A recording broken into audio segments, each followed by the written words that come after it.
हरिः ओम्।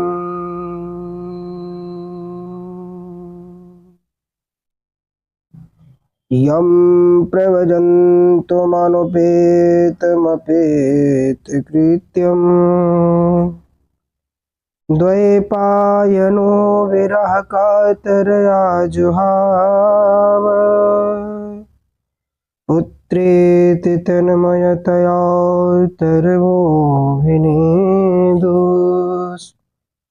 तं सर्वभूतहृदयं मुनिमानतोऽस्मि।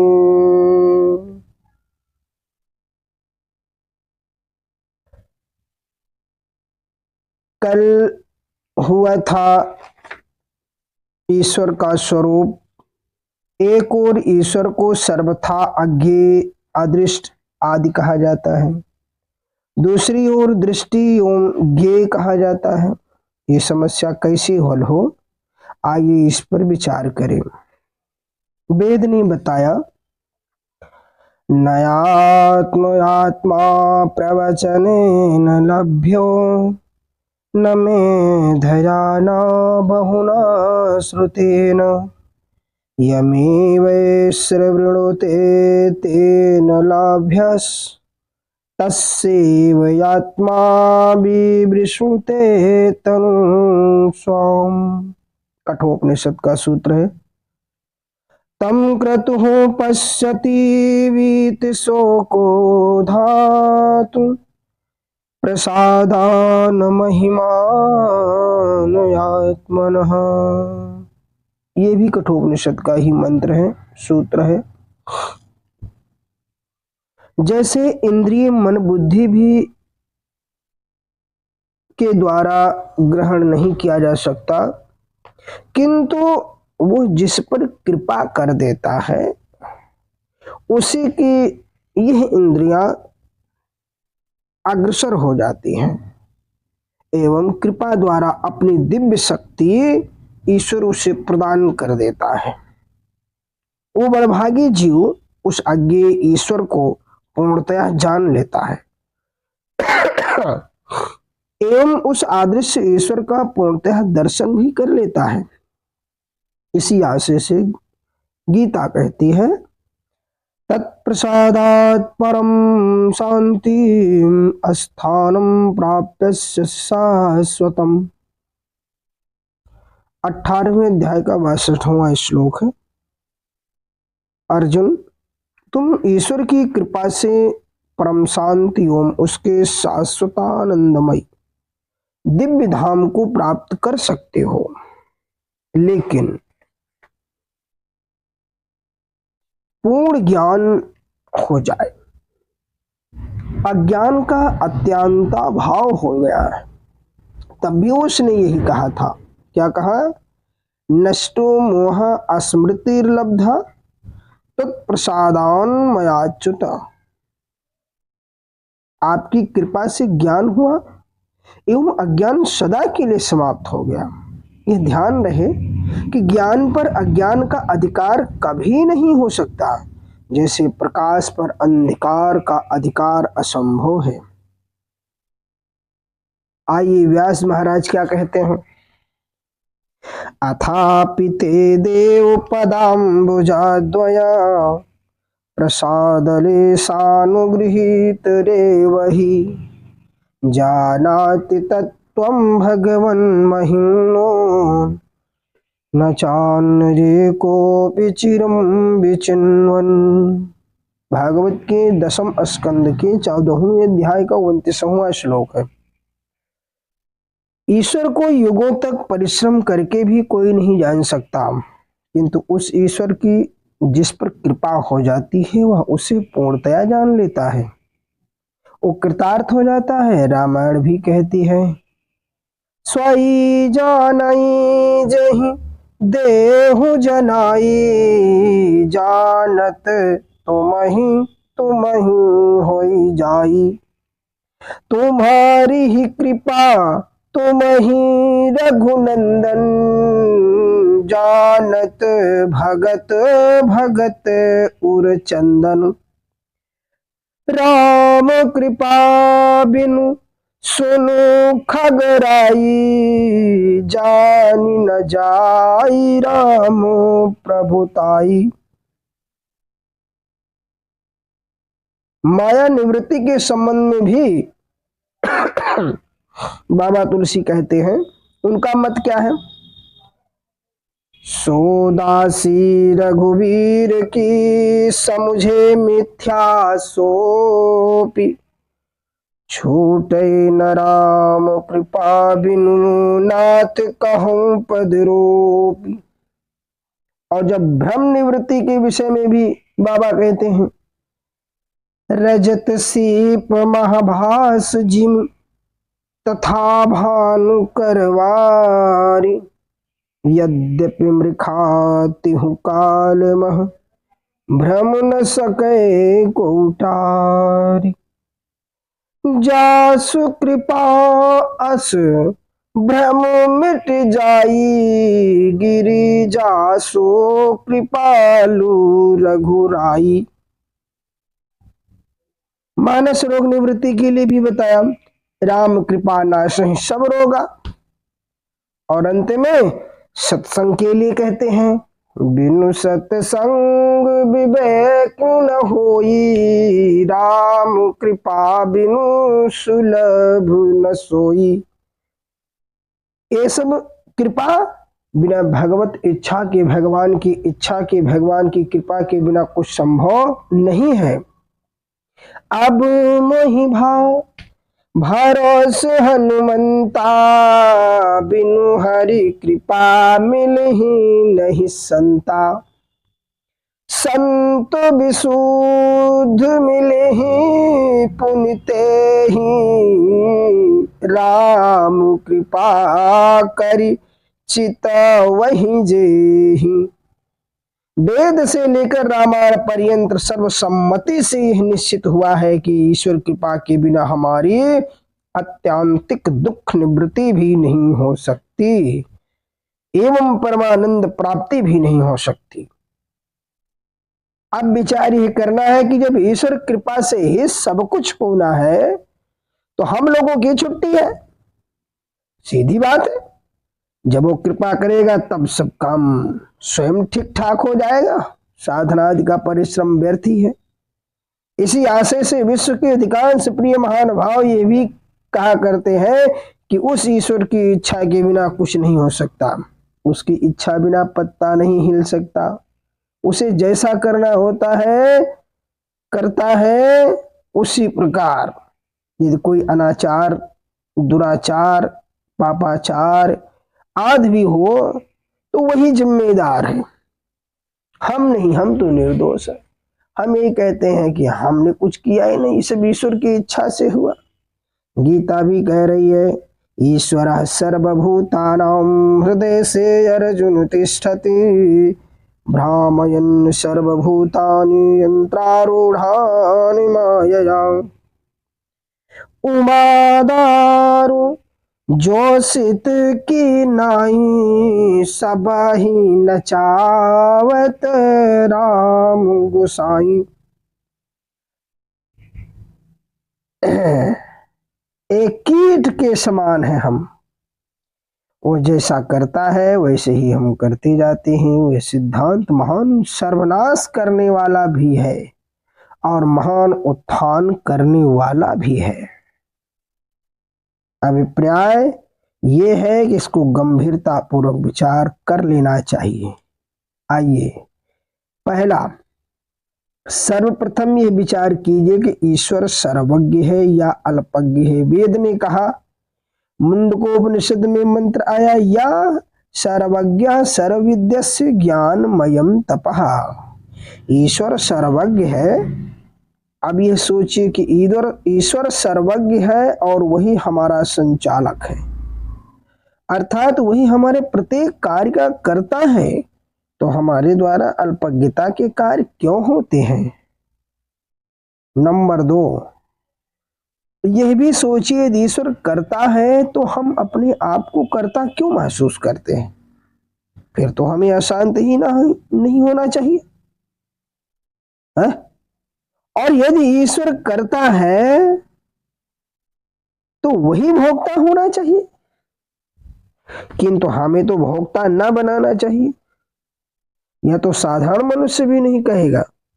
कार्य स्वयं करे, फल दूसरा भोगे। हैं? रामू ने खाना खाया और श्यामू का पेट भर गया, या रामू ने खाना खा लिया और उसके बाद श्यामू उल्टी कर दिया। ये कैसे होगा? एक खाएगा दूसरा का पेट भर जाएगा? यदि ईश्वर करता है तो उसने अपना विधान अर्थात वेदों में जीवों के लिए कार्य का विधान निर्माण क्यों किया? सीधी सी बात है। फिर तो यह भी कह देता कि जीवों को कुछ नहीं करना है, मैं जैसा चाहूंगा कराऊंगा। अगला कारण फिर आ रहा है, पांचवा। यदि ईश्वर कर्ता समदर्शी है तो एक को प्रहलाद बना दिया, उस प्रहलाद बनाकर उसे परम पद देकर सदा के लिए आनंदमय कर दिया, और दूसरे को काम क्रोध लोभाद के पिटारे में बंद करके वासनाओं की दास्ता भगवा रहा है। ऐसा अन्याय 84 लाख योनियों का विधि का निर्माण ही क्यों करता है? अगला है, कहता यदि कहो कि यह तो ईश्वर का अभिनय मात्र है, सुख दुख जीव को मिलता ही नहीं है, तब तो हमें ब्रह्म ज्ञान आदि की आवश्यकता ही नहीं।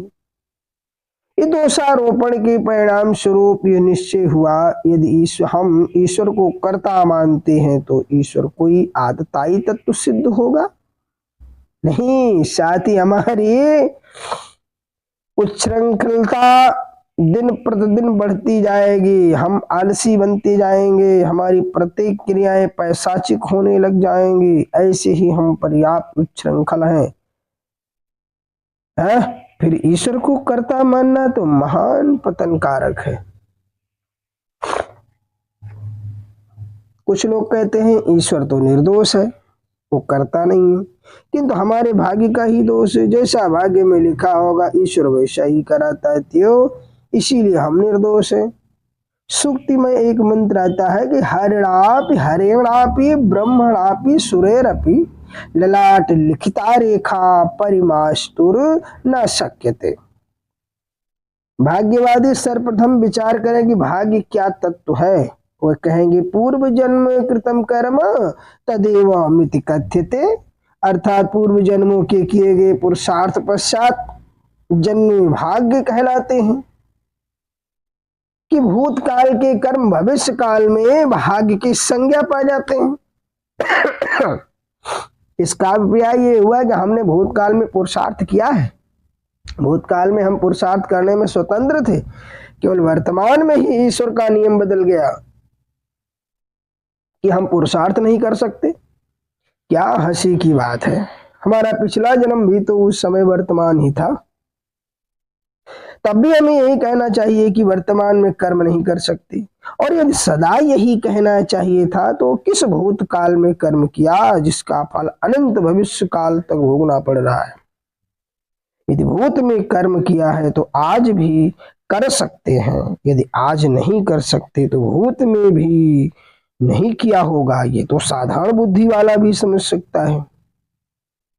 कहने का मतलब है कि भाग्य के नाम पर उच्छृंखलता करना और भी ना समझी है। वेद शास्त्र या लोक भी यह नहीं कहता कि तुम्हें कुछ नहीं करना है, बस भाग्य के अनुसार सब होता जाएगा। हम सांसारिक कार्यों में न ईश्वर को कर्ता मानकर आकर्मण्य बनते हैं और न भाग्य को समझ रख कर आलसी ही बनते हैं। वहां तो धन पुत्र आदि के हेतु द्रुत गति से प्रयत्नशील हैं, किंतु ईश्वर प्राप्ति के विषय में सिद्धांत मान लिया जाता कि हमें कुछ करना ही नहीं है। कुछ लोग काल को दोष देकर अपना मुख मोड़ लेते हैं। उनका कहना है कि समय सब करा लेता है। जो कुछ लोग परिस्थिति की ओट लेकर परिस्थिति के से मनुष्य पाप कर्म आदि करता है, ऐसा कहकर पापाचार में प्रवृत्त हो जाते हैं, किंतु यह सब अपनी नासमझी का परिणाम है। वस्तुतः ईश्वर भाग्य काल आदि का दोष नहीं है। हम आपको एक आश्चर्य की बातें बताएं। कतिपय देशों में परिस्थिति बस पाप करने का सिद्धांत है, जिन्हें हम प्रकांड नास्तिक मतावलंबी कहते हैं। कुछ देश ईश्वर इच्छावादी हैं, जिन्हें हम प्रकांड आस्तिक देश कहते हैं। किंतु ना तो उस नास्तिक देश में और ना इस आस्तिक देश के इतिहास में ही कभी ऐसा हुआ कि लोगों को अपराध का दंड ना दिया जाए, जबकि नास्तिक के मत से परिस्थिति ही दोषी है, आस्तिक के मत से ईश्वर इच्छा ही दोषी है। अपने दोषों को छिपाने एवं बढ़ाने की दृष्टि में कतिपय भोले लोगों ने वास्तविक सिद्धांत का अनर्थ किया। व्यक्ति ही कार्य का जिम्मेदार है।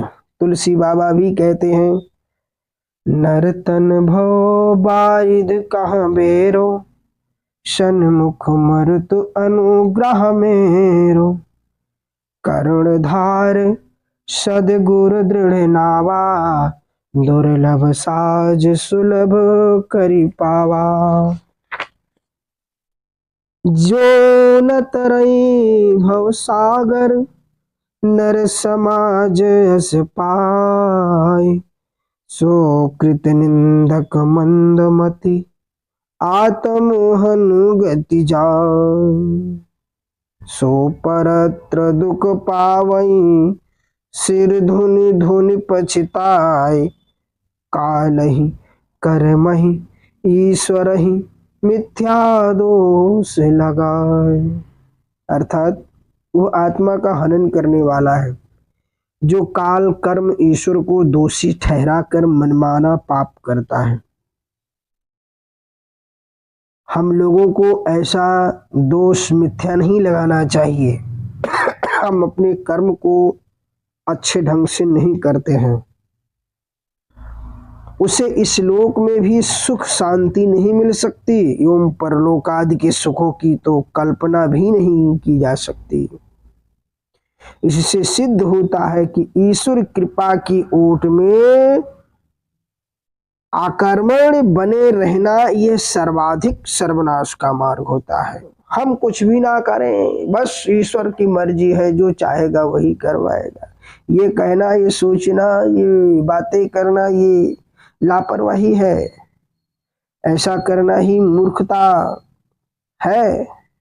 ये अनुमान लगाया जा सकता है कि ईश्वर कृपा भी किसी आधार पर आधारित है, वो किसी कारण की अपेक्षा रखती है। ईश्वर कृपा कब करते हैं? अरे भाई, हमने मान लिया किसी कारणवश तुम स्कूल नहीं गए, क्या परीक्षा के समय भी नहीं जा सकते? हाँ, यदि गए हो परीक्षा में तो भले ही तुमने पूरे बरस पढ़ाई ना की हो, लेकिन ये तुमने नकल करके सामने वाले की अपनी अकल से और लिख दिया होगा कॉपी में सही,